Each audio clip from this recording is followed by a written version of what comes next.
গেছে, শুরু হয়ে গেছে ফ্যানের হাওয়া খাওয়া।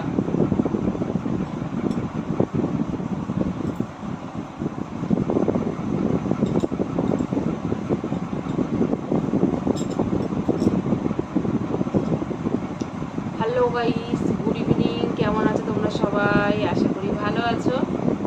তো দেখো বা মশাই খেয়ে নিল, কথা যে বলবো তোমাদের সঙ্গে, মশাতেই খেয়ে নিল। তো দেখো আজকে কেমন ঘরটা একটু ফাঁকা ফাঁকা লাগছে না? মনে হচ্ছে হ্যাঁ ফাঁকা ফাঁকা লাগছে। কেন বলো তো? গরম শুরু হয়ে গেছে। এই দেখো মাথার উপর ফ্যান চলছে, দেখেছো? এই বছরে প্রথম আমি আজকে ফ্যান চালালাম, দুপুরেও চালিয়েছিলাম, এখনো চালালাম। কেন বলো তো? গরম কিন্তু সেরকম নেই, গরমের জন্য ফ্যান চালাচ্ছি না, চালাচ্ছি মশার জন্য। এত মশা কিন্তু। হ্যাঁ, দুদিন ফ্যান চালালে আগে যেমন শীত শীত শীত শীত করছিল, কিন্তু আজকে কিন্তু শীত লাগছে না, ফ্যান চালালেও শীত করছে না। তো তাও আমার মানে এইটুকু ওয়েদার ঠিক আছে, যে কোনো ফ্যান চালাতে হবে না, কোনো গরম লাগবে না, মশারি টাঙাবো, শুয়ে পড়বো, এটা ঠিক আছে। কিন্তু তবু ফ্যান চালালে কিছু হচ্ছে না, কিন্তু আমি তবু এখন চালাবো না, দুদিন পরই ফ্যান চালাবো। মেয়েটার জন্য চালাতে হয়, আমার কোনো ব্যাপার নেই। আমার যখন খুব গরম পড়ে তখন চালালে ঠিক আছে। তো আজকে সে ব্ল্যাঙ্কেট কেচে দিলাম, জানলায় কম্বলটা দিতাম সেটা কেচে দিয়েছি, দেখছো চেঞ্জ হয়ে গেছে, জানলার চাদর দিয়ে দিয়েছি এখন। আর কি বলো তো, মানে জানলাটা একবার ভাঙা জানলা, যেহেতু ফুটো ফাঁকা রয়েছে, তো হাওয়া আসতে বলে ওটা দেওয়া রয়েছে। তো মানে এখন মানে কিছুদিন সেই পুরো শীতটাই গেল। পুরো শীতটা মানে ওখানে কোনো হাওয়া বাতাস আসতো না, কোনো লাইট, ঘুমের ঘরে লাইট আসতো না, বাইরের আলোটা আসতো না। তো এখন হট করে যদি ওই জানলা ভাঙা দিয়ে যদি হট করে আলো আসে না, রাত্রিবেলাতেই ঘুম ভেঙে যাবে, এরকম অবস্থা।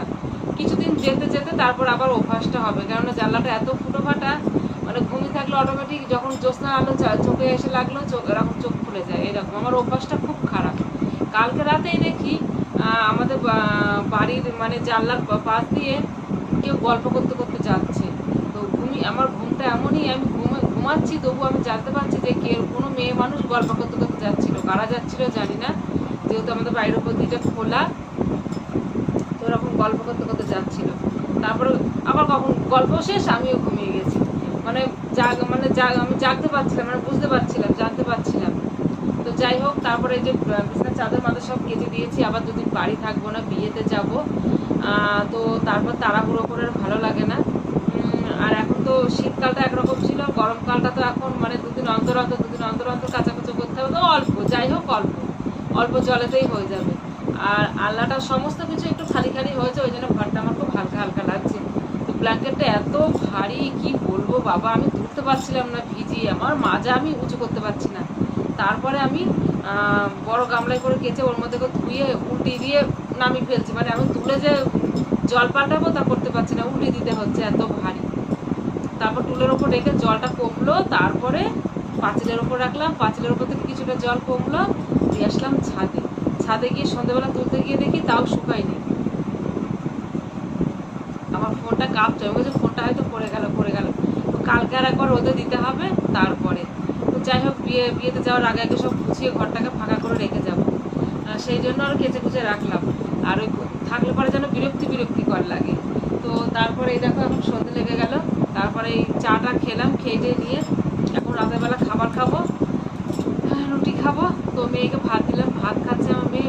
ভাত খেতে প্রচুর টাইম নেই, তুই আগে খেয়ে নে ব্রাশ করে এসে শো, তারপরে আমি খাচ্ছি। তো যাই হোক বন্ধুরা, আর দেখো এখন গরম পড়ে গেছে, এখন আর চুলটুলগুলো ছাড়াও যাবে না, চুলগুলো ছাড়লে কেমন বিক্রি করছে।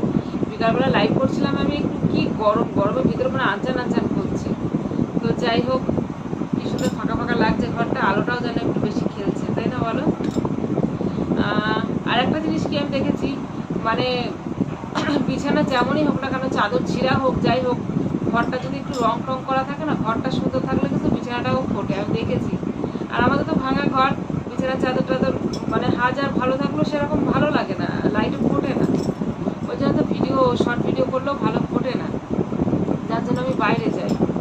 তো যাই হোক, সবাই ভালো থেকো, সুস্থ থেকো। অনেক গল্প করলাম তোমাদের সঙ্গে।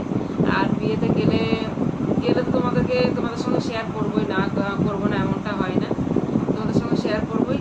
তো যাই, খাবারটা খেয়ে নিয়ে গিয়ে